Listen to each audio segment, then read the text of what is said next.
So this video was supposed to be me crashing out about the Barcelona Femení nominations and how it's really just a PR award, really.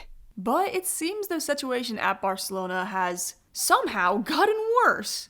Jana Fernandez's transfer to London City has really proven to be the final nail in this coffin, leaving Barça Femení with only 17 first-team players. If you missed it, Barca basically put up a bunch of players for sale or let them walk after losing the Champions League final this year. Ingrid Engen went on a free to Lyon, which is crazy because Lyon actually offered Barca 500,000 euros to get her in January, which Barca declined, then didn't play her at all. Reports then came out after the Champions League loss that they were listening to offers for Mappy Lyon and Fridolina Rolfö, before simply just releasing Rolfö from her contract, leaving no true left back on the roster aside from Esme Brooks, who isn't really a traditional left back. Now, at first, I did think Barca may have just been freaking out and overreacting to their Champions League loss, but it did cross my mind the financial issues that are present at the club in regards to financial fair play. But I didn't think about it too much because I didn't know whether the women's side were subject to the club's financial fair play regarding the men's side. But it's confirmed. They are. And Barça Femení are paying the price for the mismanagement of the men's side. If you don't know what financial fair play is, or FFP, it's essentially a set of regulations by FIFA to ensure clubs aren't going into financial ruin. And they were really put in place because a lot of clubs were going bankrupt and into administration in the 2000s because clubs were just spending so much money on players in the effort to win. It wasn't sustainable. So essentially a club over a 3-year period can spend over more than what they bring in revenue, but that overage is conditional. And every country and league handles it a little differently. Barcelona has been famously struggling with La Liga's FFP for a while now, primarily due to salaries, preventing players that they have bought for the men's side from being registered. Essentially, for many years, they have been spending too much money and are now facing restrictions. We really first started seeing this in the summer of 2022 when Barcelona bought Rafinha from Leeds. However, their books weren't balanced and the club had to sell club assets, including future earnings on television rights, in order to just register him. The embarrassing situation was brought up again in January of this year when the club was unable to re-register Dani Olmo and Pau Vitor because Barca missed the deadline to prove that they were compliant with La Liga's financial fair play. And things have just gotten even worse this summer somehow. They just brought in Marcus Rashford and have to pay at least a portion of his salaries, and spent 25 million euros on Joan Garcia, with Garcia just being registered and Rashford is still unregistered. Oh, it's worse. At the time of recording this video, Rooney Bardi, Gerard Martin, and Wojciech Szczesny are also all unregistered with the club. So essentially what is happening is that Barcelona are offloading women's players' salaries in order to try and make financial space to register the men's players that they keep buying. In Spain, financial fair play means literally the whole club. The men's, the women's, and the youth all count towards one collective FFP. Like, it was reported last year that Barça Femení were self-sustainable, but that doesn't really factor in here. The women's side is being punished because Barcelona have just mismanaged their money on the men's side for so many years. The club actually tried to fight this earlier this summer, asking La Liga to separate the budgets of different club sections, but to no avail. And in response, the losses came quick. Ingrid Engen, gone. Judith Puyos, gone. Ellie Roebuck, contract termination. Fridolina Rolfö, contract termination. Bruna Filamata, gone. Jana Fernandez, gone. Jana Fernandez, gone. So who do they bring in to fill in the obvious lack of depth now? Laia Alexandri. That's it. One player. I didn't even get to the worst part though. Those are not the only players that left. You probably noticed a lot of the players were young, and that's the issue. A lot of players that are leaving are supposed to be this club's future. Promising American talent Onyeka Gamero was sold to Bay FC. 21-year-old midfielder Alba Canio was also sold to the NWSL. Puyos, Villamala, Martina, and Jana were the most shocking though, as they were all thought to have futures with the club.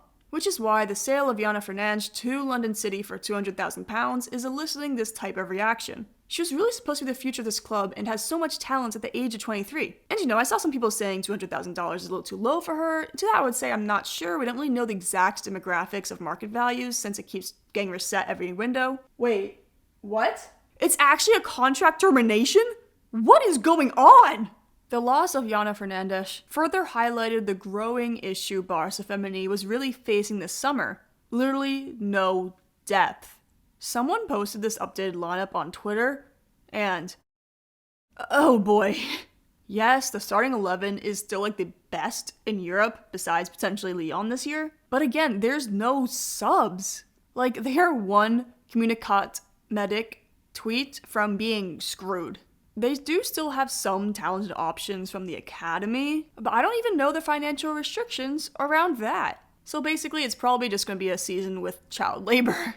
Worse, many first-team players' contracts actually expire next summer in 2026, so we have no idea the timeline of getting those deals done right now. And it's just really upsetting to see that this is still happening in the women's game. Especially since this is a top club still getting disrespected, no one is safe. But it really goes to show how women's football is just constantly disrespected in Spain, on both a club and national team level. And it's so weird because Barca, they need to bring in income, in theory. Yet the majority of these departures are on freeze. Some make sense, like Engen was just out of contract. Yes, they had a chance to sell her in January, but it's possible they thought they could get out of financial trouble by then. But still, it's pretty clear she wanted to move on anyway. And earlier this year, they actually just extended Jana too. Like, it's really weird. So it's probably a salary thing. The contract termination of Fridolina Rolfö really showed that. Because they're just releasing a player of that quality for nothing, where you could potentially get around 400k for her. It's just complete mismanagement across both the men's and women's sides with money. They could have sold Kira Walsh for $1 million a year ago, then took 400k in January. And I know I've seen some Barca fans are upset because Lyon was also in major financial fair play issues in France, yet signed a gazillion players. And don't get me wrong, I can see it as an injustice, but there's a few things to remember. One, French football has different regulations for clubs than Spain. Spain has both men's and women's sides of a club under one financial fair play budget. And two, the women's Lyon side budget was actually approved by the French Federation. Probably because of different majority ownership between the men's and women's side, and they might not combine both men's and women's into one FFP. Like, look, I am Michelle Kang's #1 hater, but don't blame her for Barca's own mismanagement. This is a problem Barca have been dealing with for years because of their mismanagement of money in men's football. And in the past, they've always been able to squirm out of it until now. So don't blame the coach or director of the women's team. This is from the top, Juan Laporta. And this isn't the only unfortunate news regarding women's football that is coming out of Spain. Montse Tomé was finally sacked. Yay, good news. Maybe the federation will do something right for once. And Sonia Bermudez is replacing her. Wow, this federation really does not learn, do they? Another Rubiales bootlicker who legit doesn't have any experience coaching senior players. What the f? Itana Bonmati did say post the World Cup win that it actually didn't affect Spain the way England winning the Euros in 2022 affected English soccer. And I think that's what we're seeing here. On one hand, we see the federation has made zero changes since the Rubiales scandal. Then we also see this attitude at club level, where quite literally, the biggest women's club in the world is being treated as an afterthought. Barcelona are willing to sabotage something that is self-sustainable for their men's finances, which have just been getting worse and worse every year. The Spanish women's national team have some of the best players in the world on the squad, and they succeed despite the federation and coach. Women's football in Spain has such a long way to go because the clubs in La Liga don't have a spine. It's not an unpopular opinion that the financial fair play laws of a club should be separate between the women's and men's and youth sides, but be careful with the reactionary opinion that women's clubs should be owned separately than the men's. We have seen what has happened to separate women's clubs like Turbine Potsdam when clubs decide to invest in their women's clubs. Even with funding, it can be hard to compete with that type of money. But this is really frustrating to see for Barcelona as they are scrapping most of their squad and who knows when they can bring in replacements. It is also hard on the players that will now have to play a lot of more games. It's unsustainable health-wise, and it's all because Barcelona have dug themselves into a hole with the men's salaries. Hell, their women's players majority of the time actually earn less than the counterparts at WSL clubs. And as I said before, it's scary. If it can happen to the biggest women's club in the world, it can happen to everyone.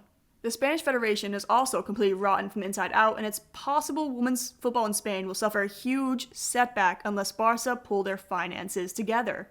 But thank you guys so much for watching this video. Liking the video and subscribing really helps my channel a lot if you do want more women's football news or commentary. And the Barca situation is really changing day to day, so feel free to comment anything you've seen.